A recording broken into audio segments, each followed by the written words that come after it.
Martin Luther king junior. एक महापुरुष की गाथा। मार्टिन लूथर किंग जूनियर एक ऐसा नाम जो आज भी संघर्ष, समर्पण और न्याय की प्रतिमूर्ति के रूप में जाना जाता है।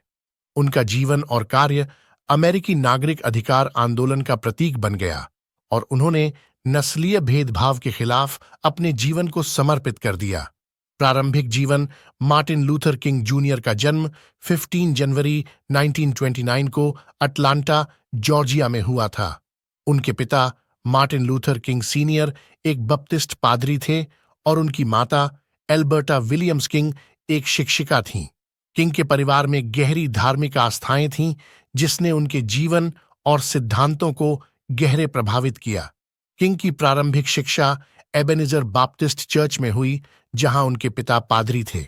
उन्होंने young man Christian association YMCA और अटलांटा विश्वविद्यालय में पढ़ाई की और 1948 में मोरहाउस कॉलेज से समाजशास्त्र में स्नातक की डिग्री प्राप्त की। इसके बाद उन्होंने क्रोजर थियोलॉजिकल सेमिनरी से धर्मशास्त्र में स्नातकोत्तर किया और अंततः बोस्टन विश्वविद्यालय से 1955 में PhD की डिग्री प्राप्त की। व्यक्तिगत जीवन। बोस्टन में किंग की मुलाकात कोरेटा स्कॉट से हुई, जिनसे उन्होंने 1953 में विवाह किया। कोरेटा स्कॉट किंग भी एक प्रभावशाली सामाजिक कार्यकर्ता थीं और उन्होंने किंग के साथ मिलकर नागरिक अधिकारों के आंदोलन में महत्वपूर्ण भूमिका निभाई। उनके 4 बच्चे थे, Yolanda, Martin Luther King III, Dexter Scott और बर्निस। नागरिक अधिकार आंदोलन की शुरुआत 1950 के दशक के मध्य में किंग ने मॉन्टगोमरी, अलाबामा के डेक्स्टर एवेन्यू बपटिस्ट चर्च में पादरी के रूप में सेवा शुरू की। यहीं पर किंग ने नागरिक अधिकार आंदोलन में सक्रिय भूमिका निभानी शुरू की। 1955 में रोजा पार्क्स नामक एक अफ्रीकी अमेरिकी महिला ने बस में अपनी सीट छोड़ने से इनकार कर दिया, जिसके बाद उन्हें गिरफ्तार कर लिया गया। इस घटना ने मॉन्टगोमरी बस बहिष्कार की शुरुआत की, जिसमें किंग ने नेतृत्व किया। यह आंदोलन 1 वर्ष से अधिक चला और अंततः सर्वोच्च न्यायालय ने बसों में नस्लीय भेदभाव को असंवैधानिक करार दिया। अहिंसा और नागरिक अवज्ञा। किंग ने महात्मा गांधी के अहिंसात्मक प्रतिरोध और नागरिक अवज्ञा के सिद्धांतों को अपनाया। उन्होंने गांधी के सिद्धांतों को अमेरिकी संदर्भ में लागू किया और नस्लीय भेदभाव के खिलाफ अहिंसात्मक आंदोलन का नेतृत्व किया। किंग ने अपने भाषणों और लेखों के माध्यम से लोगों को समानता, न्याय और भाईचारे का संदेश दिया। आई हैव अ ड्रीम भाषण 1963 में किंग ने वॉशिंगटन DC में मार्च ON Washington for jobs and freedom का नेतृत्व किया। इस मार्च में 250,000 से अधिक लोगों ने भाग लिया और यह अमेरिकी इतिहास का सबसे बड़ा मानवाधिकार प्रदर्शन बन गया। यहीं पर लिंकन मेमोरियल के सामने किंग ने अपना प्रसिद्ध आई हैव अ ड्रीम भाषण दिया। इस भाषण में उन्होंने एक ऐसे अमेरिका का सपना देखा जहां सभी लोग समान हों और नस्लीय भेदभाव का अंत हो। नागरिक अधिकार अधिनियम और नोबेल शांति पुरस्कार।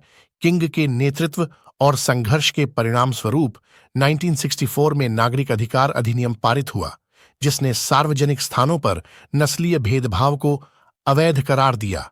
उसी वर्ष किंग को नोबेल शांति पुरस्कार से सम्मानित किया गया।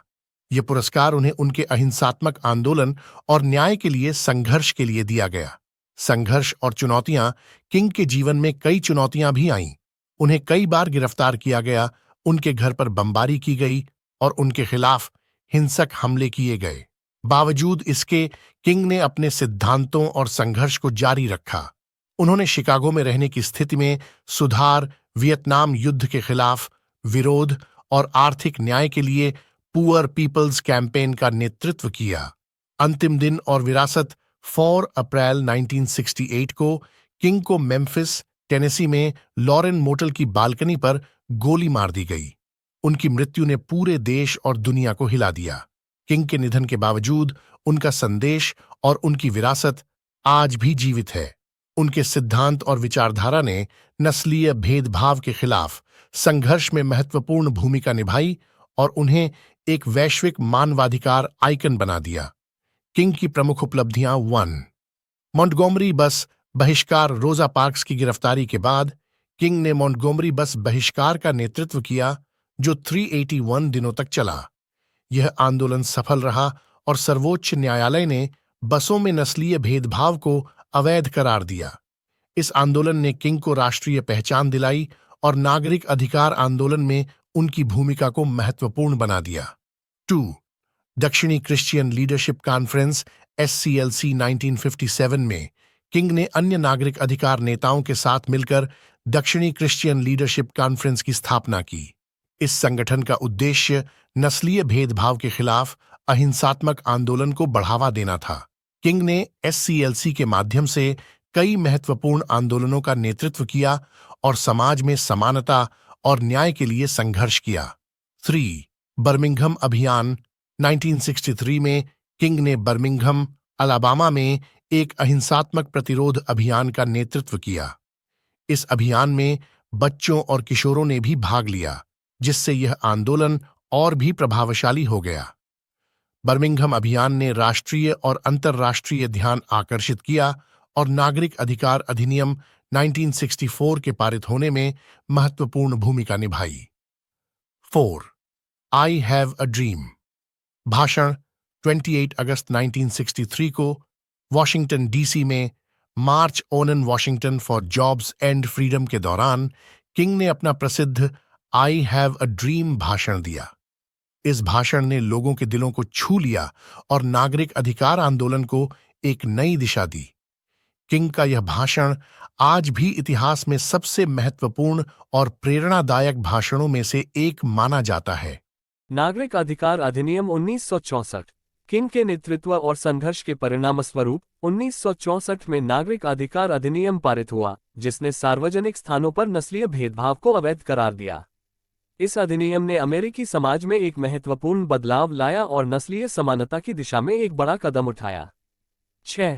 नोबेल शांति पुरस्कार 1964 में किंग को नोबेल शांति पुरस्कार से सम्मानित किया गया। ये पुरस्कार उन्हें उनके अहिंसात्मक आंदोलन और न्याय के लिए संघर्ष के लिए दिया गया। किंग ने इस पुरस्कार को नागरिक अधिकार आंदोलन के प्रति समर्पित किया और इसे आंदोलन की सफलता का प्रतीक माना। 7. पुअर पीपल्स कैंपेन किंग ने आर्थिक न्याय के लिए पुअर पीपल्स कैंपेन का नेतृत्व किया, जिसका उद्देश्य गरीबी और आर्थिक असमानता के खिलाफ संघर्ष करना था। उन्होंने इस आंदोलन के माध्यम से समाज के गरीब और वंचित वर्गों के अधिकारों के लिए संघर्ष किया और सामाजिक न्याय की मांग की। किंग की विचारधारा और सिद्धांत मार्टिन लूथर किंग जूनियर की विचारधारा अहिंसा, न्याय और समानता पर आधारित थी।